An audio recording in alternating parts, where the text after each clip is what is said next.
You can make up to nearly $230,000 out of law school by going to a big law firm. In this video, I'm going to shed light on how to get into big law if you are a law student or you're thinking about going to law school and you're wondering how to get one of the highest paying positions in the legal profession. For those of you who are new here, hello, my name is Julian Serafian. I'm a lawyer for content creators and social media influencers. I'm a content creator myself, and I'm also an advocate in mental health, both at a local level and on the internet right here. Before we begin, please hit that sub button, drop a comment if you have any legal ideas of videos that you want to hear about, and let's get started. Part of the draw of becoming a lawyer for many people is the crazy amounts of money that you can earn in the profession. Lawyers usually bill by the hour, and these rates can range anywhere from $350 an hour all the way up to $2,500 per hour that lawyers will charge clients at the highest level. That's a lot of money, and it's part of what draws people into going into law school, especially for folks who aren't sure what they want to do with their careers. Now, the most common way to make that money right out of law school is by going to a big law firm. A big law firm is most typically a law firm that has over 500 lawyers and operates in more than one office in the United States and elsewhere. If you want some examples of what big law firms are, check out the links below in the description where I've included lists to the American Lawyers Top 100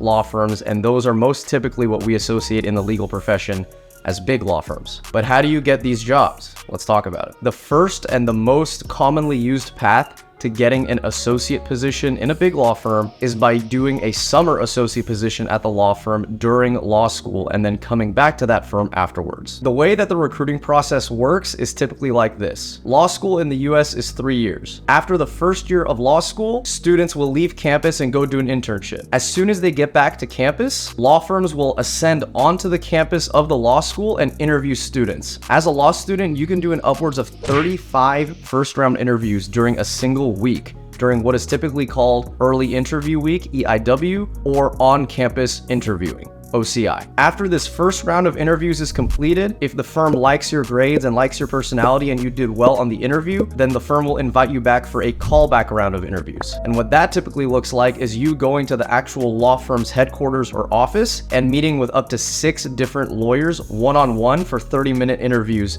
each. Again, trying to determine if you're a good fit for the law firm. If that goes well, the law firm will extend you an offer to become a summer associate. And being a summer associate is typically an 8 to 10 week program that you undertake in between the second and the third year of law school, in which you do work as if you were a first year associate, you go out to fancy lunches, and you get to know the law firm's culture. After the program is over, and assuming you didn't do anything really egregious, and I have horror stories, trust me, things like summer associates hitting on a partner's wife or falling asleep during an important meeting. If you don't do anything like that, you can almost be certain that you're going to get a returning offer for a full-time position after graduating law school. So the path of least resistance in getting a job in big law is going through your law school's on-campus recruiting or interviewing process. But a few things to keep in mind. First, not every law school will have a lot of big law firms come on campus and interview students. This process is a very ranking dependent system. The best law schools have the most law firms coming to campus and hunting for students. And after you get past rank 25, 30, 35 in the law school rankings, the number of firms that come onto campus gets slimmer and slimmer. And it gets more and more difficult when you interview with these firms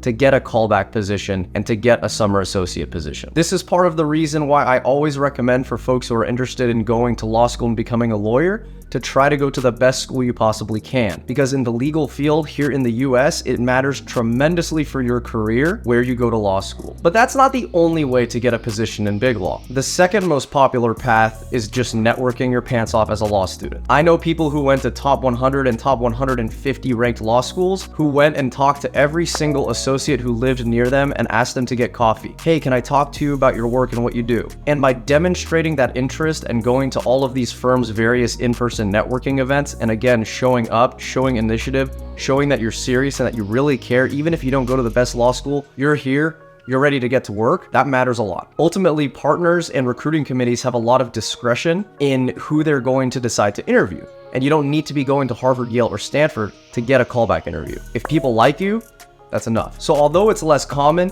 networking is another path of getting into big law. And just so we're clear, when I say networking, I mean networking in order to get an interview for that summer associate position that gets you on track to getting the full-time position. So this networking option is still done while you're in law school, and you will still end up in big law right after you graduate. Now, the last way that you can get into Biglaw is by lateraling in when you are already a practicing lawyer. Contrary to what you might think, just because you don't start in a big law firm right out of law school doesn't mean that you can't end up in one in the long term. In fact, a lot of associates who end up making partner don't start in big law, but instead start out in government, start out in-house, or start out at a mid-size or a smaller law firm, work for a couple of years, and then work with a recruiter to interview and get placed in big law. This process looks like any other process for getting a job and changing a job in your career. You're in one job, you do a good job and you do good work, you build skills. Eventually you decide you want to do something different. There are dozens of legal recruiters out there that can help you get placed. My personal favorite is Kate Reeder-Sheik. I've dropped her information below because she's just a human being who looks out for you as an individual. She's not just trying to make a buck off of getting you placed. And these recruiters will help get you set up with the recruiting committees of various big law firms that are seeking to fill spots in their associate classes. You may have heard that a lot of people end up quitting big law. It's rumored that nearly 75% of starting classes in the industry no longer work in the industry 3 years later. The flip side of that attrition, though, is that there's a need for these firms to fill these spots. And the way that they fill these spots as second, third, fourth, fifth year associate spots that have gaps is by hiring laterals that are not typically coming from big law. Although, of course, you can always go from one big law firm to another as well. One thing to note about lateraling is that you may have to take a dock in the number of years that you are ranked in the big law firm when you transfer firms. So let's say you're at a mid-sized or a small firm and you've been working there for 4 years, so you're a fourth year associate. Many big law firms will negotiate with you and say, hey, look, you've been doing work for 4 years at a mid-size or a small law firm, but this is big law. We're different here. So we'll give you 2 or maybe 3 years of credit and you'll come in as a third year associate rather than a fourth year associate. And this is obviously important because every single year in big law as an associate that you rank up, you make significantly more money, sometimes up to $30,000 or $40,000 more. And on top of that, the responsibilities that you get as a second versus a fourth year look very different in the law firm. That's not to say it's a bad thing. If you want to make partner at a big law firm and you're a lateral, the more time you have before you hit that 8th or 9th year mark, probably the better. It's a well-known insider fact in the law firm community that law firms tend to prefer their own associates that they have homegrown since they graduated law school rather than laterals. So getting downranked 1 or 2 years may not be the worst thing, especially because you're probably going to be paid more money in big law even if you are a lower class year than you were at a mid-sized or a small firm, because big law pays so much. So there you have it. If you want to get into big law as an associate, the 3 primary paths are: number 1, on-campus recruiting through law schools; number 2, networking your pants off to get that summer associate position; and number 3, lateraling in when you are a practicing lawyer. I hope you found this video helpful, and if it was, please hit that sub button, drop a comment for any videos that you want to hear about in the future, and wherever you are, I hope you have a wonderful day. Remember to hydrate, take some deep breaths, and I'll see you next time.